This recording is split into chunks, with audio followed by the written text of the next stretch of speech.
que havia condições de pegar em arma, que havia tradição no Brasil, né, de resolver os problemas políticos através das armas. Isso já vinha da República, já vinha de todo o movimento tenentista, né, dos anos 20. Então, isso aí levou a que se criasse uma ilusão, né, de que os militares, com apelo de prece, se levantariam e as massas populares iam apoiar. Então, passou-se a partir do fechamento, né, da proibição da Aliança Nacional Libertadora, a preparação da insurreição.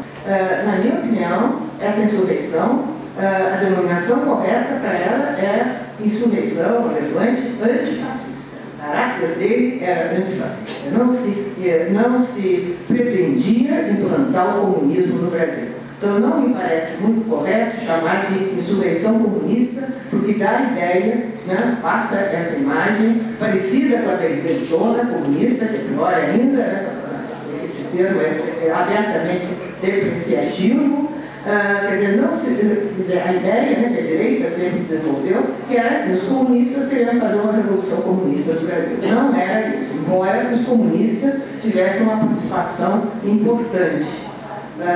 E tivesse, inclusive, o seu programa era praticamente o da Aliança Nacional Libertadora, como eu já falei, era praticamente o mesmo programa do PCB, mas sem pretender o objetivo principal do PCB, que era a Revolução Socialista. Mas ali, naquele movimento, as bandeiras eram aquelas mesmas da Aliança Nacional Libertadora, ou seja, a luta contra o fascismo, contra o integralismo, o imperialismo, né, e o latifúndio, ou seja, pela reforma agrária. Essas eram as bandeiras do movimento. Então, me parece muito mais correto a gente denominar de levantes antifascistas, que aí dá realmente as palavras vão expressar o que realmente foi aquele movimento.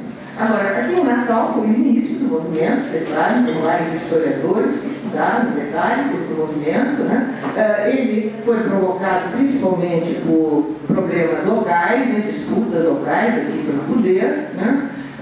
Os comunistas aqui não cumpriram a decisão que tinha sido mandada lá do Rio de Janeiro, que era prematuro, que não se devia ainda começar o movimento estourou, parece que os comunistas não conseguiram controlar, né, esse movimento, ele estourou, o poder praticamente caiu nas mãos deles, né, durante 4 dias, e depois veio uma repressão violentíssima, né, mostrando que não havia correlação de forças favoráveis, né, para estabelecer, já não digo um governo comunista, né, mas mesmo um governo da Aliança Nacional Libertadora, um governo assim, de caráter democrático, né, antifascista, progressista. Nem para isso havia condições na ocasião. E os companheiros de Recife e depois do Rio de Janeiro acompanharam, porque o Prestes sempre dizia, né, dia 27 de novembro, que foi decidido no Rio de Janeiro, realizar o levante, né, principalmente na escola, no terceiro RI, na Praia Vermelha e na escola de aviação. Quer dizer, eles ficaram no seguinte dilema: se levantasse, sabia que a derrota seria certa, até porque as Forças Armadas já estavam de prontidão, as Forças Armadas e a polícia. Depois de Natal aqui, no Rio de Janeiro e o Brasil todo, as Forças Armadas estavam de prontidão. E, então, a derrota seria certa, mas também não se levantar seria não dar solidariedade aos companheiros aqui do Nordeste que já tinham se levantado. Então, o que o Prestes dizia sempre, né, um dever, né, patriótico, um dever revolucionário não podia ter outra opção naquele momento que acompanhar e dar solidariedade aos companheiros aqui do Sul. A derrota foi fragorosa, como se sabe, revelando, né, inclusive para nós, hoje a distância fica mais fácil analisar os acontecimentos, né, inclusive tendo acesso a documentos que na época não eram conhecidos, né, a gente verifica que realmente não havia condições. Foram heróicos, foi uma luta heróica, sem dúvida nenhuma, né? Muita gente foi assassinada, foi torturada, né? A minha mãe foi extraditada junto com uma outra companheira alemã, a Elisa Eber, foram extraditados de uma forma totalmente ilegal, né, para, ou seja, isso antes do Estado Novo, ainda em 36, extraditados para a Alemanha, evidentemente para serem assassinadas, né? Então a repressão foi muito grande e fica para nós, eu acho, uma grande lição. São muito grandes.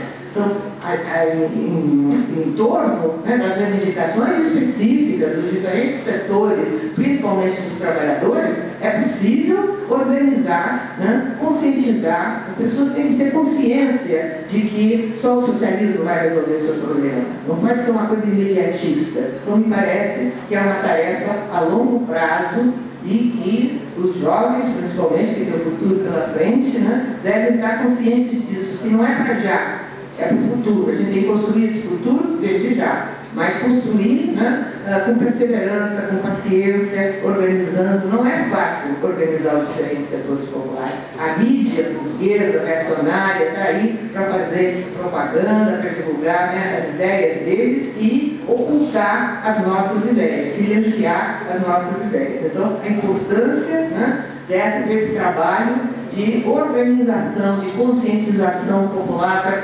propiciar o surgimento de novas lideranças realmente oriundas do movimento popular e que chegue um momento que seja possível que essas lideranças todas se associem, se organizem e cheguem a elaborar, como eu já falei, né, um projeto para a transformação revolucionária do Brasil. Um projeto, repito, viável, adaptado às condições brasileiras, para não repetirmos os erros de 35 e de outros momentos. Bom, agradeço a atenção de vocês, né? E, enfim, espero também ouvir aqui a opinião de outras pessoas. Obrigada. Enquanto ele foi vivo, não tive coragem de fazer isso. Quase agora, depois que ele não pode protestar, né? Não, eu até os 9 anos eu fui criada pela minha avó e a minha tia, porque minha avó morreu quando eu tinha 6 anos. A partir dos 9 anos, não tinha 9, quase 9, que nós viemos para o Brasil, eu com minha tia, porque foi o ano que houve anistia, meu pai saiu da prisão. A partir daí nós passamos a morar juntos. Depois na clandestinidade ele teve que ir embora de novo. Qual é a memória de filha que ele teve? Ele era um pai muito extremado, assim, muito... Enfim, quando ele me conheceu, eu já tinha quase 9 anos, filha da Olga, que era a grande paixão da vida dele. Então ele ficou super entusiasmado, ele dava muita atenção na medida do possível, porque ele trabalhava muito também, ele era senador e secretário-geral do Partido Comunista. Me levava para os comícios, brincava muito comigo. Enfim, ele foi um pai muito carinhoso, muito atento.